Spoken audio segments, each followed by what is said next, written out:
పేకాట శిబిరాల నిర్వహణ అక్కడ రాజకీయ నాయకులకు సంపాదన మార్గంగా మారిపోయిందా? ఎప్పుడో పండక్కో పబ్బానికో జరిగే వ్యవహారాలను ఇప్పుడు ఏడాది పొడవునా మంచి బిజినెస్లా నడిపిస్తున్నారా? పోలీసులు రాజకీయ నేతలు పేక ముక్కల్లా కలగలిసిపోయి తిలా పాపం తలా పిడికెడని పనిచేసుకుంటున్నారా?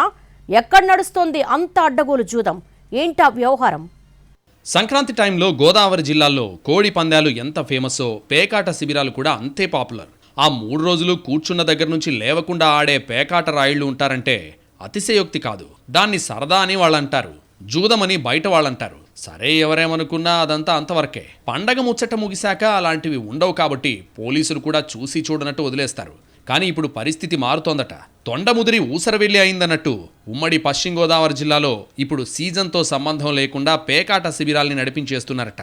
ఇక్కడ ఆడేందుకు ఏకంగా హైదరాబాద్ లాంటి ప్రాంతాల నుంచి వస్తున్నారని, సకల వసతులు కల్పిస్తున్న ఆ శిబిరాలకు పోలీసుల సపోర్ట్ కూడా ఉంటోందన్న గుసగుసలు వినిపిస్తున్నాయి జిల్లాలో.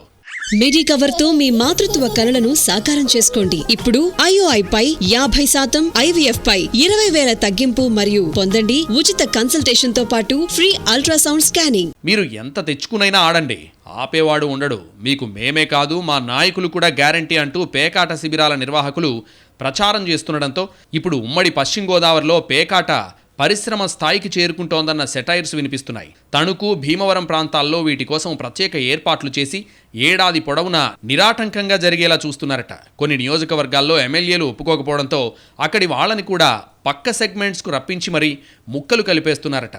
మీ దగ్గర లేకుంటే పర్వాలేదు, మా దగ్గరకు వచ్చేయండి, హ్యాపీగా ఎంజాయ్ చేయండి అని నిర్వాహకులు ఆఫర్స్ ఇస్తున్నట్టు సమాచారం. నిడదవోలు, కొవ్వూరు, తాడేపల్లిగూడెం, గోపాలపురం లాంటి నియోజకవర్గాల్లో ఎమ్మెల్యేలు ఒప్పుకోకపోవడంతో అక్కడి నుంచి వచ్చే పేకాట రాయిళ్లు తణుకులో మకాం వేస్తున్నట్లు సమాచారం. నాయకుల అండదండలు, పోలీసుల లాలూచీల్లో భాగంగా ఎవరి వాటాలు వారికి అప్పజెప్పేయడంతో ఎలాంటి ఇబ్బందులు లేకుండా 3 ముక్కలాట జోరందుకుంటోందట. పేకాట పర్మిషన్స్ విషయంలో ఎవరికైనా అనుమానాలుంటే నేరుగా అభయమిచ్చిన నాయకులనే ఫోన్ లైన్లోకి తీసుకుని మరీ గ్యారంటీ ఇస్తున్నారట శిబిరాల నిర్వాహకులు. ముఖ్యంగా తణుకు, భీమవరం ప్రాంతాల్లో ఒక పక్క నిర్వాహకులు, మరోపక్క నాయకులు, ఇంకోవైపు కొంతమంది పోలీసులు పేక ముక్కల్లా కలిసిపోయి వ్యాపారం చేసేస్తున్నారన్న గుసగుసలు వినిపిస్తున్నాయి. ఇందుకు ఉదాహరణగా తణుకు, భీమవరాన్ని ఎక్కువగా చూపిస్తున్నారు. తమకు లైసెన్స్ ఉందని క్లబ్బులు నడిపిస్తున్నది కొందరైతే ఎవరి వాటాలు వారికి ఇచ్చేశాం కాబట్టి అడ్డు లేదనే ధీమాతో మరికొంతమంది అపార్ట్మెంట్లు, గెస్ట్ హౌజ్లను పేకాట డెన్లుగా మార్చేశారట. ఇటీవల పొలంగట్లు, మైదాన ప్రాంతాల్లో జూదం ఆడుతున్న వారిపై డ్రోన్లతో నిఘా పెట్టి మరీ పట్టుకుంటున్న పోలీసులు ఊరి మధ్యలోనే యథేచ్ఛగా సాగిపోతున్న శిబిరాల జోలికి మాత్రం వెళ్లడం లేదని చెప్పుకుంటున్నారు. ఉమ్మడి పశ్చిమ గోదావరి జిల్లాలోని కొంతమంది నాయకులు పేకాట నిర్వహణను ఆదాయ వనరుగా మార్చుకున్నట్టు తెలుస్తోంది. వీటి ద్వారా చోటామోటా నాయకులను మెప్పించడం, అదే సమయంలో ఆదాయం సమకూరుతుండడంతో అసలు కంటే కొసరు వ్యాపారమే బాగున్నట్టు భావిస్తున్నారట నేతలు. మద్యం సిండికేట్ల తరహాలోనే జూదం నిర్వాహకులు సైతం సిండికేట్లుగా ఏర్పడి శిబిరాలు నడిపించడం ఇప్పుడు ట్రెండ్ అయిందంటున్నారు.